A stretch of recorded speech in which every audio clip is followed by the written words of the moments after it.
नमस्कार बच्चों। कल हमने कक्षा 8 में अध्याय नंबर 6 का आरंभ किया था। नाम था समास, जिसमें मैंने आपको समास क्या होता है उसकी परिभाषा, समस्त पद या समासिक पद किसे कहते हैं उसके बारे में, और समास विग्रह क्या होता है कि समस्त पद का जब अर्थ स्पष्ट करने के लिए हम उसे अलग अलग करते हैं अर्थ के आधार पर, तो उसे समास विग्रह कहते हैं। यहां तक मैंने आपको समझा दिया था। आज आगे हम जानते हैं कि समास के कितने भेद होते हैं। समास के भेद, समास के 6 भेद होते हैं। पहला है अवयवी भाव समास, दूसरा है तत्पुरुष समास, तीसरा है कर्मधारय समास, चौथा है द्विगु समास, पांचवा है द्वंद्व समास और छठा है बहुब्रीहि समास। अब हम एक एक करके इन सब के बारे में जानकारी लेंगे। पहला इसका भेद है अवयवी भाव समास। जिस समास में पूर्व पद यानी शुरू वाला जो शब्द है अवयव तथा उत्तर पद संज्ञा होता है, समस्त पद अवयव की भांति कार्य करता है, उसे अवयवी भाव समास कहते हैं। अब इसकी निशानी क्या है कि इसमें जो समस्त पद होता है यानी ये जो पूरा शब्द होता है, समस्त पद यानी पूरा शब्द, उसका जो पूर्व पद होता है पहले वाला भाग वो अवयव होता है, और दूसरा जो उत्तर पद है आगे वाला पीछे वाला भाग दूसरा भाग वो एक संज्ञा होती है। लेकिन ये पूरा शब्द अवयव की तरह कार्य करता है। आपको याद दिला दूं, अवयव वो शब्द होते हैं जो वचन लिंग आदि के आधार पर अपना रूप परिवर्तन नहीं करते। जैसे मैंने आपको उदाहरण दी थी कि बच्चा धीरे धीरे चलता है, बच्ची धीरे धीरे चलती है, बच्चे धीरे धीरे चलते हैं, वह धीरे धीरे चलता है। तो यहाँ क्रिया बदल रही है कर्ता के अनुसार, वचन बदल रहे हैं, है ना। क्रिया तो बदल रही है अपना रूप, लेकिन धीरे धीरे शब्द कभी भी नहीं बदलता। चाहे वचन बदले वाक्य में, चाहे लिंग बदले वाक्य में, कुछ भी हो, तो वो शब्द जो होते हैं, वो जो पद होते हैं अवयव पद या अवयव शब्द कहलाते हैं। तो ये जो समस्त पद हैं इनका पूर्व पद जो है अवयव होता है, दूसरा पद संज्ञा होता है उत्तर पद, लेकिन ये पूरा समस्त पद एक अवयव की तरह ही कार्य करता है। इसे अवयवी भाव समास कहते हैं। अब आप ये समस्त पद पढ़िए। आ जन्म, अन जाने, घर घर, निस्संदेह, प्रतिवर्ष, बेकाम, भर पेट, यथाशक्ति, यथा समय। अब इसमें ये जो शब्द हैं पूर्व पद हैं आ, अन, घर, नि, प्रति, बे, भर, यथा, यथा, ये सारे अवयव पद हैं। और पीछे के जो शब्द हैं जन्म, जाने, घर, संदेह, वर्ष, काम, ये किसी न किसी भाव के या किसी वस्तु के नाम है, यहाँ पर भाव के नाम है, तो ये संज्ञाएं हैं। ठीक है, तो इसलिए ये समस्त पद हैं। अगर हम इन समस्त पदों का विग्रह करें, समास विग्रह करें, इनका अर्थ स्पष्ट करें, तो क्या होता है। आ जन्म का अर्थ है जन्म से लेकर, अन जाने का अर्थ है बिना जाने, घर घर का अर्थ है प्रत्येक घर, निसंदेह का अर्थ है संदेह रहित, प्रतिवर्ष का अर्थ है प्रत्येक वर्ष, बेकाम, यहाँ बे का अर्थ है बिना, बिना काम के, भर पेट, पेट भरकर, यथाशक्ति या यथा का अर्थ है अनुसार, शक्ति के अनुसार, यथा समय, समय के अनुसार। इस तरह अगले पद देखते हैं। आमरण, दिनों दिन, निडर, प्रतिदिन, प्रत्यक्ष, बेखटके, यथामति, यथाविधि, रातों रात। अब इसमें आ, दिनों, नि, प्रति, ठीक है, यह भी प्रति इसका है उपसर्ग जो लगा हुआ है, समस्त जो पूर्व पद है बे, यथा, यथा, रातों।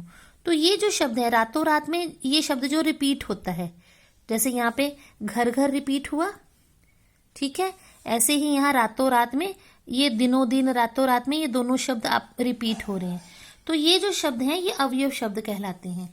इनके जो उत्तर पद हैं मरण, दिन, डर, दिन, ठीक है, ये सारे खटके, मति, ये सारे जो हैं संज्ञाएं हैं। लेकिन ये समस्त पद यानी पूरा शब्द अवयव की तरह कार्य करता है। अब अगर इसका समस्त पद का समास विग्रह करें तो अर्थ के अनुसार क्या आएगा। आमरण का अर्थ है मरने तक, दिनों दिन का अर्थ है दिन ब दिन, रोज रोज। निडर का अर्थ है डर रहित, नी का अर्थ है ना बिना बिना डर के, डर रहित। प्रति का अर्थ है दिनों दिन, प्रतिदिन मतलब रोज रोज, प्रत्यक्ष आंखों के सामने। बे का मतलब होता है बिना, बेखटके, बिना खटके के, बिना शंका के, संदेह के। यथामति होता है, यथा यानी अनुसार, मति होती है बुद्धि, मति के अनुसार, बुद्धि के अनुसार।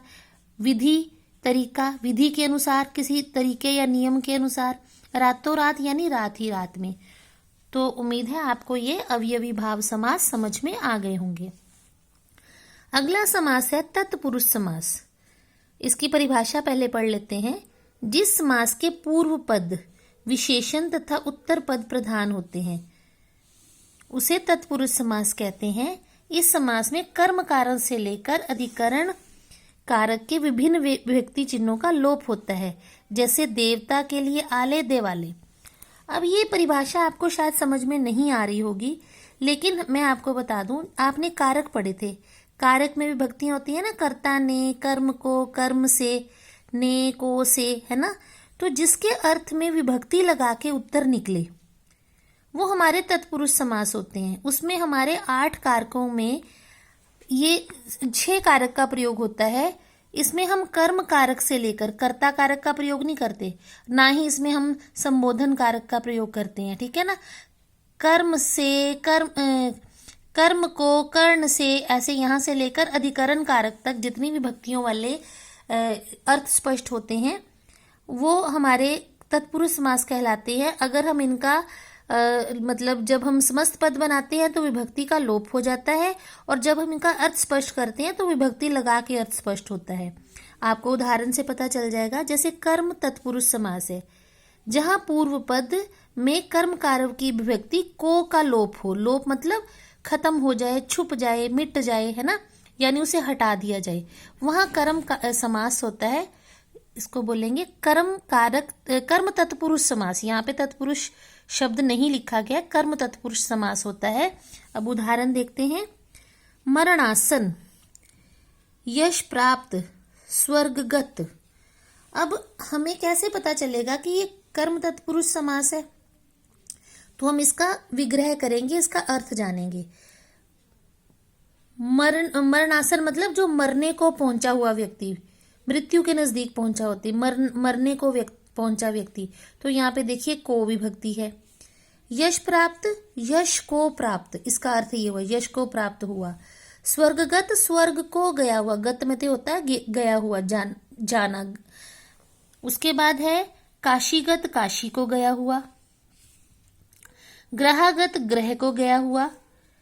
परलोक गमन, गमन का मतलब भी जाना, गमन करना, जाना। तो परलोक को गमन यानी परलोक को जाना, ठीक है ना। तो यहाँ पे जब हम इनका अर्थ स्पष्ट करते हैं तो विभक्ति को का प्रयोग किया जाता है। जब हम इसका समस्त पद बनाते हैं तो ये को विभक्ति का लोप हो जाता है, तो ये शब्द बन जाता है मरणासन। आप समझ गए होंगे।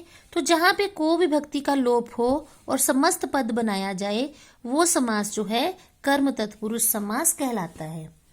अगला है करण तत्पुरुष। अब हम कारकों के चिन्ह या विभक्तियां अगर याद करते हैं, कर्ता ने, कर्म को, करण से, तो करण की विभक्ति, करण कारक की क्या है? से विभक्ति। जब हम किसी उत्तर में, किसी अर्थ में से विभक्ति का लोप कर देते हैं और उन शब्दों से हम नया समस्त पद बनाते हैं तब वो करण तत्पुरुष समास कहलाता है। अब उदाहरण हम देखते हैं। हस्तलिखित, ये समस्त पद हैं। गुण युक्त, प्रेमातुर, ठीक है ना। तो इसका मतलब क्या हुआ? हाथ से लिखा गया। यहाँ करण का मतलब साधन है, तो साधन क्या बना? हाथ। हस्त मैंने हाथ, ठीक है। हस्त से लिखित, हाथ से लिखा गया। गुण युक्त, गुणों से युक्त। प्रेमातुर, प्रेम से आतुर। अकाल पीड़ित, अकाल से पीड़ित। यहाँ पे हम रेखांकित, रेखा से अंकित। दयार्द, दया से आर्द, आर्द मतलब जैसे कहती है कि भरा हुआ, ठीक है। वैसे आर्द्रता होती है जिसमें पानी होता है, नमी होती है। तो जब दिल पसीजता है, दिल में दया आती है, दया से नम हो जाता है, तो वो तब हमारा हृदय दयार्द हो जाता है, दयाद्र। तो दया से आर्द्र। तो ये आपने देखा कि विभक्ति से लगाएंगे तो इसका अर्थ स्पष्ट होगा। जब हम से विभक्ति का लोप कर देंगे और जो हमारा समस्त पद बनेगा तो वो हमारा करण तत्पुरुष समास कहलाएगा। जैसे हमने हस्तलिखित शब्द, हस्त से लिखित जो हमने अर्थ है इसको हमने एक शब्द में लिखना है तो इसका बनेगा हस्तलिखित। प्रेम से आतुर, अगर हमारे 3 शब्द हैं उसको हमने एक शब्द में समस्त पद में बदलना है तो ये एक शब्द बनेगा प्रेमातुर। ऐसे ही रेखा से अंकित, इसका अर्थ निकलता है, अगर इसके लिए हम एक शब्द का प्रयोग करें तो वो बन जाएगा रेखांकित। तो जब एक शब्द बनता है विभक्ति का लोप होकर तो वो समस्त पद बन जाता है। ठीक है, तो ये से विभक्ति से इसका अर्थ स्पष्ट होता है, तो ये करण तत्पुरुष समास है। अगला हम देखते हैं संप्रदान तत्पुरुष। अब संप्रदान कारक की विभक्ति क्या होती है? के लिए। ठीक है, अब इसमें देखिए मैं आपको परिभाषाओं में नहीं उलझा रही, मैं आपको सीधा सीधा इसका अर्थ बता रही हूँ। डाक गाड़ी, डाक ले जाने के लिए गाड़ी, डाक के लिए गाड़ी। ठीक है, देशभक्ति ये समस्त पद है, इसको अगर हम अर्थ स्पष्ट करें तो देश के लिए भक्ति। गुरु दक्षिणा, गुरु के लिए दक्षिणा। देव बलि, देवता के लिए, देव के लिए बलि देना। पाठशाला, पाठ पढ़ने के लिए, अध्ययन के लिए, शाला यानी जगह या घर। ठीक है, क्रीड़ा क्षेत्र, क्रीड़ा यानी खेल, क्रीड़ा करने के लिए क्षेत्र, क्रीड़ा क्रीड़ा के लिए क्षेत्र। तो ये इसके अर्थ स्पष्ट हो गए। अब हम सब में अगर हम इनका अर्थ करें तो विभक्ति क्या लगकर अर्थ बनता है? के लिए। ठीक है ना, अगर हम के लिए विभक्ति का लोप कर दें, उसे हटा दें, तो पूरे शब्द के लिए हमारा क्या शब्द बनेगा? जैसे देश के लिए भक्ति अर्थ है किसी चीज का, तो अगर हम एक शब्द प्रयोग करेंगे तो क्या शब्द बनेगा? देशभक्ति। यहाँ के लिए शब्द का लोप हो जाएगा, विभक्ति का लोप हो जाएगा। ऐसे ही क्रीड़ा के लिए क्षेत्र, के लिए विभक्ति का लोप कर दे तो हमारा समस्त पद क्या बन गया? क्रीड़ा क्षेत्र।